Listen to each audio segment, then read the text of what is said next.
Hi everyone, welcome to the sixth episode of English Mirror's video series, Know Your Theorist. So today, let's take a short journey through the life of the French theorist Roland Barthes. Roland Barthes was born in Cherbourg, northern France, but after his father's death in the First World War, his mother relocated to Bayonne.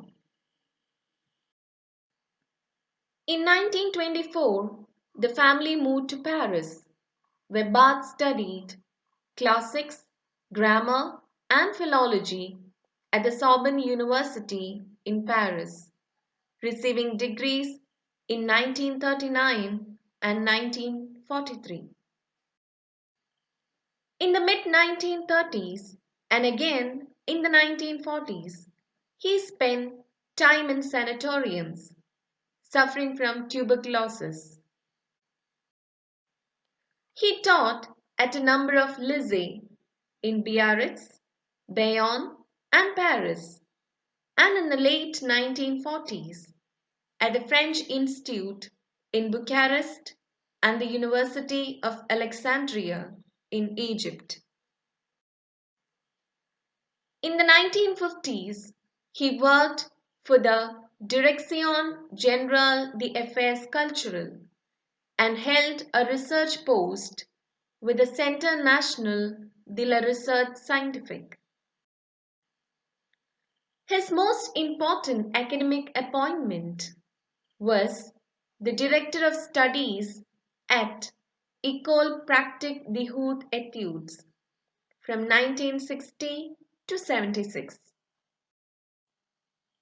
He was a visiting professor at Johns Hopkins University from 1967 to 68. And in the last 4 years of his life, he chaired the Department of Literary Semiology at the Collège de France. Barthes' career traversed one of the most important literary epochs of the 20th century. His work of his early period emphasized semiology and structural linguistics.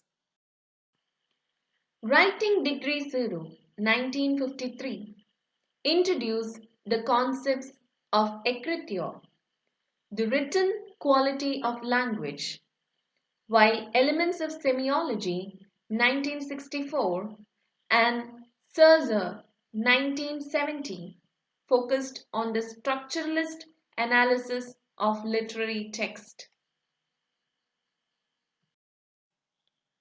Barthes' unique mode of structuralist analysis was applied to a host of texts, including works by Marquis de Sade and Saint Ignatius of Loyola. In Mythologies, 1958, he applied structuralist and semiological methods to a wide array of non-literary cultural texts, from wrestling and food to fashion and striptease.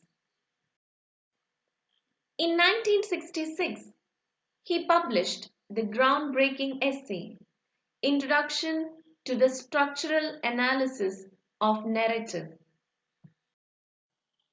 In this essay, he used a sophisticated structuralist methodology to analyze the way narrative text, literary and cinematic, function.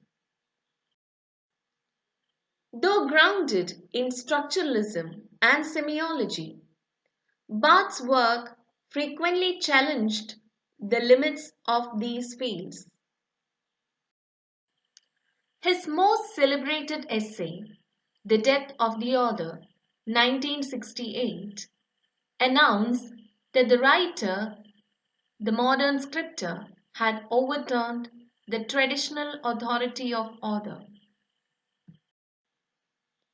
In works like The Pleasure of the Text, 1973. He transcended the limitations of structuralism and became a pioneer of post-structuralism. Contrasting texts of pleasure, which conform to readers' expectations, with texts of bliss, which challenge or overturn these expectations. Barthes formulated a theory of textual eroticism, an attempt to explain how desire operates within language and dictates the way texts are written and read. His later essays continued this new trend in post-structuralist analysis. His last work, Camera Lucinda, 1980, explored the communicative potential of photography, bringing to bear on that medium his unique brand of post-structuralist semiology. In that same year, Barthes was killed in a street accident in Paris.